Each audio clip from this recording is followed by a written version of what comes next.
한국사 강사 전환길 선생님 집회 이제 꽤 오래 진행을 하고 있죠. 네. 부산, 대구, 천안, 광주까지 전국으로 오가면서 집회를 하는데 반응이 뭐 여러분들 아시다시피 엄청납니다. 언론사별로 이제 저희 매일신문을 비롯해서 많은 언론사에서 집회를 중계를 합니다. 생중계를 하고 또 클립으로 만들기를 하는데 이 조회수를 더하면은 뭐 700만회, 800만회에 달하는 엄청난 그런 조회수를 보여주고 있습니다. 갈수록 조회수가 증가하고 있고요. 그 다음에 대구에서는 뭐 AI 추산 15만 명 정도 왔고 광주에서도 또 엄청난 인파가 또 모이기도 했습니다. 내일 오후 2시에 이번에는 대전에서 집회 연단에 오른다고 합니다. 그 전환길 선생님에 대한 반응이 이번에는 어느 정도일지 관심이 좀 쏠리는데 대전이 또 광역시고 대도시인 만큼 충청 지역 민심도 다잡는 기회가 될 것이라는 관측이 나오는데 좀 어떻게 보세요? 이번 집회 어떤 식으로 좀 국민들의 민심에 좀 작용을 할지.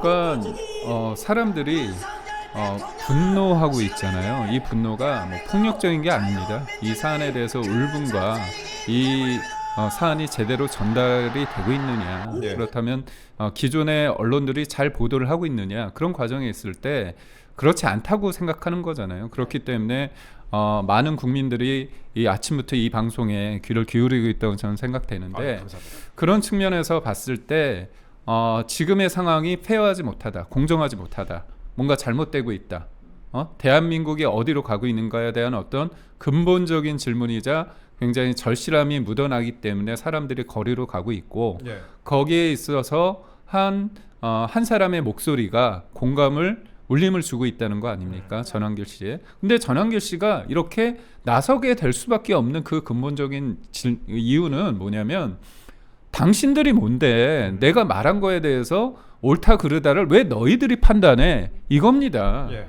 이거 입틀막 하는 거잖아요. 그렇죠. 드디어 고발을 했습니다. 민주당이 예. 고발을 했어요. 전환길 선생님에 대해서. 그게 말이 안 되잖아요. 본인들이 볼 때 잘못 얘기한다, 그 기준이 뭡니까? 가짜뉴스의 기준이 뭡니까? 본인들을 비판하고 선관위에 대해서 좀 문제 제기하거나 헌재에 대해서 문제 제기하면 그게 본인들한테 문제 제기한다고 생각하고 그게 내란 선동이라고 그 규정을 한 거잖아요. 네. 이게 중도 보수가 아니잖아요. 네. 이석기의 통진당 똑같은 겁니다. 네. 전체주의 사고잖아요. 그러니까 저는 사람들이 위기의식을 느끼는 겁니다. 야, 우리나라가 진짜 홍콩처럼 되는 거 아니야? 중국처럼 되는 거 아니야? 이런 부분이 있고요. 또 하나는 뭐냐면 60, 70대 분들은 체제 부분이 있습니다. 그렇죠. 이게 대한민국이 망할 수도 있겠구나, 이런 위기감이 나오고, 20, 30대 친구들은 뭐냐면 네가 뭔데 나에 대해서 내가 생각하고 판단하는 건데 네가 뭔데 그거를 가름말 타고 맞아요. 규정을 하고 맞아요. 이 꼰대인 거죠. 네. 이게 더 무서운 겁니다.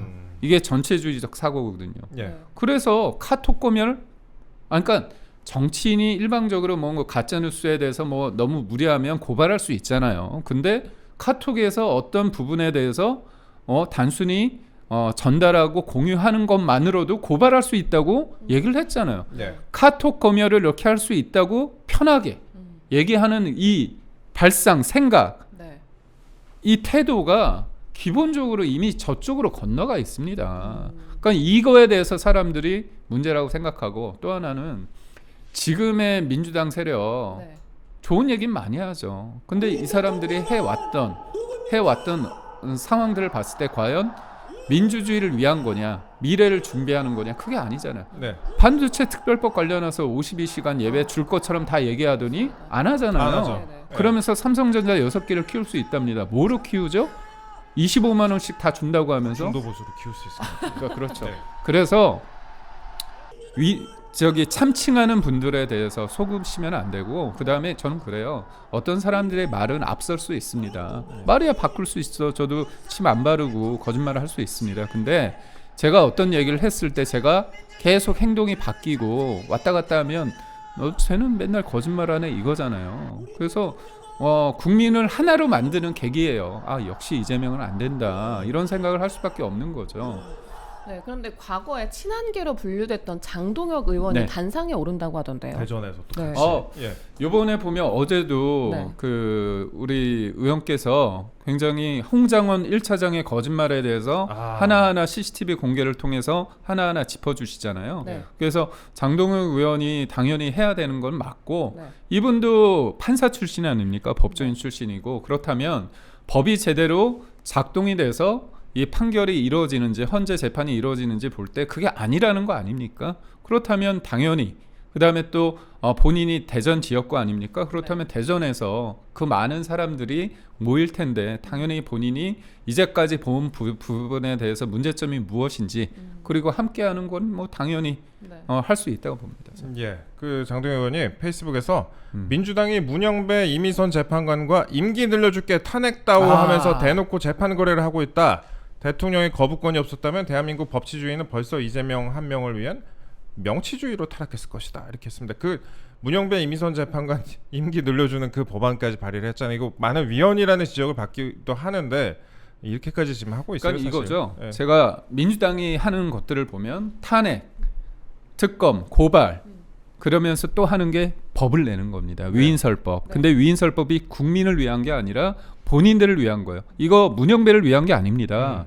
이재명을 위한 거예요. 이재명 대표를 위한 겁니다. 왜냐? 잘 보세요. 아까 헌법 84조 얘기했잖아요. 예. 대통령이 되면 재판도 못하게 한다는 거잖아요. 네. 그렇다면 그게 결국은 헌재로 넘어갑니다. 그럼 헌재에서 어떻게 되겠어요? 헌재를 내 편으로 만들어야 되는 거예요. 그렇죠. 예. 그래서 그 법안이 보여주는 건 뭐냐면 문영배 체제를 생명을 연장하는 프로젝트인 거예요. 예. 근데 그 사람들이 누구냐? 내 편이라는 거지. 아주 대놓고 문영배 이미선은 민주당과 함께하는 분들이라는 거를 공개적으로 얘기한 겁니다. 네. 자복한 셈이에요. 예. 그러니까 저는 짬짬이라고 얘기를 하는 거잖아요. 아, 이 사람들이면 앞으로 내가 뭘 하더라도 든든하겠네. 근데 저희가 진짜 이걸 보면서 독일의 나치 히틀러 이게 네. 되게 무서운 겁니다. 그쪽이 폭력적으로 접수한 게 아니에요. 예. 거기도 선거를 통해서 접수를 한 겁니다. 홍콩도 마찬가지예요. 법과 선거를 통해서 장악을 한 겁니다. 그렇죠. 예. 그러면 입법이 뭡니까? 입법부의 다수 의석을 가진 쪽이 사법부도 장악하는 거잖아요. 그리고 어떻게 됩니까? 행정부마저도 시행령 관련해 가지고 강제하는 거예요. 시행령을 대통령을 통해서 법을 우회적으로 할 걸 해야 되는데 네. 시행령도 못하게끔 막을 겁니다. 그러니까 법치주의 속에서 입법 과정에 있어서 그들이 어떤 생각을 하느냐에 따라서 단순히 상권 분립이 아니라 그야 입법부 하나로 모든 것들을 할 수 있는 이게 전체주의죠. 그래서 저는 무섭습니다. 그런 우려, 국민적인 우려를 지금 벌써 22대 국회에서 많이 보여주고 있는 게 현실이고요.